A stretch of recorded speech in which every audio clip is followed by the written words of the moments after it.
اس ماہ مبارک میں بے شمار بندوں کی بخشش ہوتی ہے، مغفرت ہوتی ہے، اللہ تعالیٰ گناہوں سے اسے معاف کرتے ہیں، اور اللہ تبارک و تعالیٰ اپنی خصوصی عنایت، اپنی خصوصی رحمت، اپنی خصوصی مہربانی اور خصوصی فضل جو ہے بندوں کے اوپر فرماتے ہیں۔ میرے دوستوں بزرگوں، رمضان المبارک کے ہر عشرہ ہمارے لیے ایک پیغام ہے، ہمارے لیے ایک درس ہے، ہمارے لیے ایک پیغام ہے اللہ تبارک و تعالیٰ کی طرف سے کہ تم اپنی نیکیوں میں اضافہ کرو، اللہ اپنی مہربانیوں میں اضافہ فرمائے گا۔ پہلے عشرے میں اللہ مہربانی فرماتا ہے، مہربانی کر کے ہی اللہ اسے معاف کر کے جنت تک پہنچا دیتا ہے، لیکن بندوں کے اندر کچھ گناہیں ہوتی ہے زیادہ، تو اللہ تعالیٰ دوسرے عشرے میں اس کی گناہوں کو بخش کر کے اسے جنت کا پروانہ دیتے ہیں، اور تیسرے عشرے میں تو اللہ تعالیٰ آزاد ہی فرما دیتے ہیں، جہنم سے چھٹکارا ہی کر دیتے ہیں اور جنت کا پروانہ عطا فرما دیتے ہیں۔ میرے دوستوں بزرگوں، رمضان مبارک کے اندر ایک لیلۃ القدر بھی آتی ہے۔ لیلۃ القدر کی کیا اہمیت ہے، کیا فضیلت ہے، اس کی کیا خوبی ہے، اس کی کیا برکتیں ہیں اور اس کی کیا عنایتیں ہیں، اللہ تبارک و تعالیٰ خود قرآن مقدس میں سوالیہ انداز میں بندوں سے سوال کر رہے ہیں۔ اِنَّا أَنزَلْنَاهُ فِي لَيْلَةِ الْقَدْرِ وَمَا أَدْرَاكَ مَا لَيْلَةُ الْقَدْرِ، تمہیں معلوم بھی ہے لیلۃ القدر ہے کیا چیز، اور لیلۃ القدر خیر من الف شہر۔ پھر اللہ تعالیٰ خود اس سوال کا جواب مرحمت فرماتے ہیں کہ لیلۃ القدر یہ 1000 من الف شہر، 1000 مہینوں کی عبادتوں سے بہتر ہے۔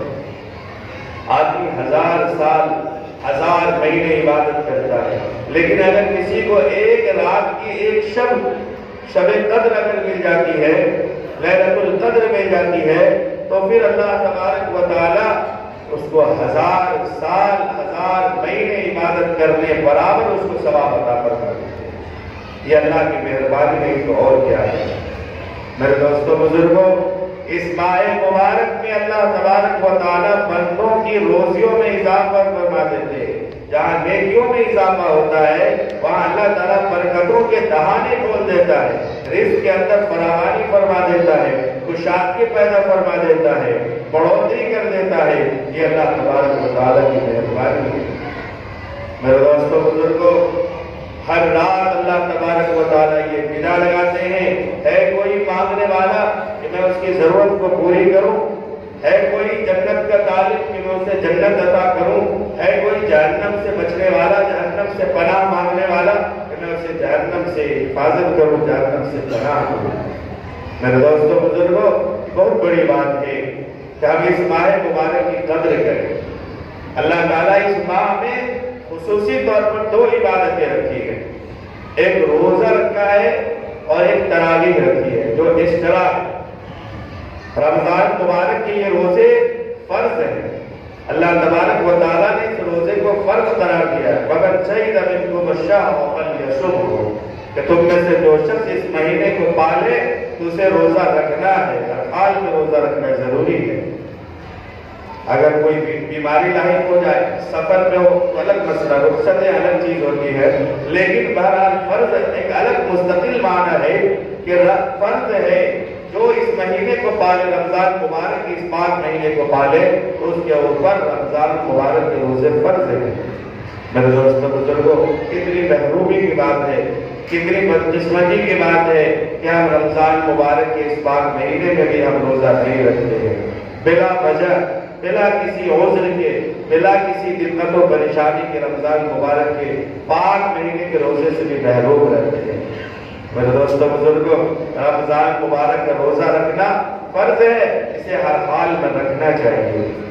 اگر رمضان مبارک کے روزے میں کسی طرح کی کوئی پریشانی ہو جائے، کوئی کمی خامی ہو جائے تو اللہ تعالیٰ نے ایک اور عبادت اس کے ساتھ لگا دی ہے، ایک عبادت اور اس طرح اس کے ساتھ لاحق کر دی ہے صدقۃ الفطر کی شکل میں۔ حدیث کے اندر آتا ہے طہرۃ للصیام من اللغو والرفث وطعمۃ للمساکین، کہ یہ صدقۃ الفطر کی وجود کی جو وجہ اور اس کی علت جو بیان کی گئی ہے اس کے اندر، اس کی دو وجہ سامنے آئی ہے۔ ایک وجہ طہرۃ للصیام، روزے کو لغو سے، بےہودہ باتوں سے اور بےہودہ کاموں سے پاک کرنے کے لیے اللہ تعالیٰ نے صدقۃ الفطر کو واجب قرار دیا ہے، اور وطعمۃ للمساکین، اور مساکین کی ضرورت پوری کرنے کے لیے۔ یہ دو وجہ ہیں میرے دوستوں بزرگوں۔ صدقۃ الفطر یہ واجب ہے، صدقۃ الفطر نکالنا، صدقۃ الفطر کی ادائیگی واجب ہے۔ اس سے دو فائدہ ہے۔ ایک فائدہ تو یہ ہے کہ اگر روزے میں کسی طرح کی کوئی گڑبڑی پیدا ہوگی، مثال کے طور پر روزہ رکھنا فرض ہے، روزہ صرف کھانے پینے سے رکنے ہی کا نام نہیں ہے، روزہ جہاں کھانے پینے سے روکنا ہے وہی اپنے آپ کو گناہوں سے بھی روکنا بھی، یہ بھی روزے کے فرائض میں شامل ہے۔